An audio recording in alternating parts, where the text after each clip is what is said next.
বৃদ্ধি হচ্ছে এখন যারা গরিব মানুষ আছে ওদের তো একবারে মরার মতো অবস্থা। এখন সব কিছুর দাম যদি এভাবে বাড়তে থাকে সাধারণ মানুষ তো না খেয়ে মরবে, কোনো কিছু কিনতে পারবে না। বাজারে আসলে আপনার 500 টাকার নোট নিয়ে আসলে আপনি এটা ভাঙাবেন, আপনার 1 মিনিটে 500 টাকা শেষ। আচ্ছা, ঈদের আগে হঠাৎ করে মশলা জাতীয় দ্রব্যের দাম দ্বিগুণ হয়ে গিয়েছে। এটা এটা আসলে একটা সিন্ডিকেট আছে, সামনে কোরবানি, এই জন্য সবাই কোরবানি মাঝে মশলা বেশি ইউজ করবে, সেক্ষেত্রে আপনার এটা সিন্ডিকেট করে আপনার দামটা বাড়ানো হয়েছে। আচ্ছা, এটা কি আসলে নিয়ন্ত্রণ সম্ভব কিনা?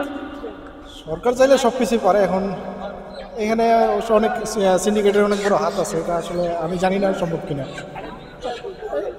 এই যে যে আসলে দাম বৃদ্ধি, এই বৃদ্ধি যদি এভাবে চলতে থাকে আসলে সাধারণ যারা ভোক্তা তাদের কি অবস্থাটা হবে বা আপনাদের অবস্থাটা কেমন এখন যাচ্ছে?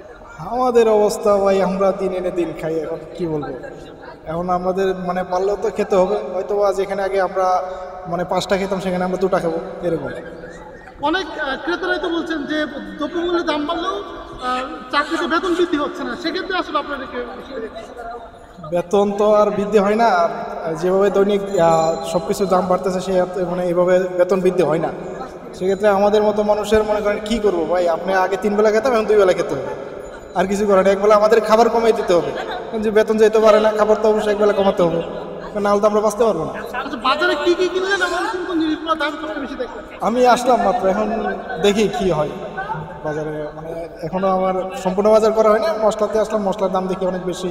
আমরা বাজারে ঘুরে দেখলাম মুরগির দাম একবারে দ্বিগুণ বৃদ্ধি পেয়েছে, ডিমের দাম বৃদ্ধি পেয়েছে, এই জায়গায় মশলার দাম বৃদ্ধি, এই বিষয়গুলো আসলে আপনি কিভাবে দেখছেন? আসলে ভাই এই দেশে জন্মগ্রহণ করাটাই মনে হয় ভুল হয়ে গেছে। কারণ দেখেন আপনি কন্টিনিউয়াসলি প্রত্যেকটা জিনিসের দাম বাড়তেছে, কোনো কিছু আপনার কমে না, শুধু বাড়া ছাড়া। সেক্ষেত্রে আমার মনে হয় যে ভুল হয়েছে এই দেশে জন্মগ্রহণ করা, আর কিছু বলা।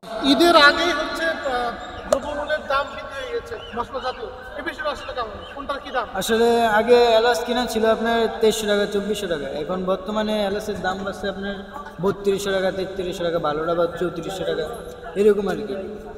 যেমন আরও এই যে আগের থেকে আবার জিরাও একটু কমছে, কিন্তু লং, তারপরে না কালো গোলমরিচ। দারচিনি কত করে বিক্রি করছেন এবং এলাচ কত করে বিক্রি করছেন, যেটা আসলে সবচেয়ে বেশি? এলাচ বর্তমানে আপনার নর্মালটা লিগে আপনার 3800 টাকা কেজি, আর ভালোটা নিলে আপনার 4200 টাকা কেজি। হঠাৎ করে আসলে দামটা বেড়ে যাওয়ার কারণটা কি? এটা ভাই আমরা তো আর বলতে পারবো না। চাহিদা কেমন দেখছেন? চাহিদা ভালোই, মানুষ নিতেছে, কিনতেছে। কোনো ধরনের বিরক্তির ছাপ দেখছেন কিনা যারা আসলে খেতে পারছে না? বিরক্তি কাস্টমারে বলে এত দাম বাড়ছে কেন, তারা আমরা উত্তর দিই যে আমরা তো জানি না, আমরা কিনে আনি, আমরা বিক্রি করি। আসলে আপনার কাছে কি মনে হয় কেন দামটা বাড়তে পারে বলে মনে করছেন? আমার কাছে এমনই হবে, সিন্ডিকেটের উপর। আচ্ছা, আপনি কি মনে করেন যে আসলে সরকারকে এই সিন্ডিকেট থামাতে পারে কি পারে না? সরকার চাইলে পারে, কিন্তু সরকার চাইলে সব কিছুই পারে। সরকার যদি না করে তাহলে তো আমাদের কিছু করে না, আমরা সাধারণ জনগণ।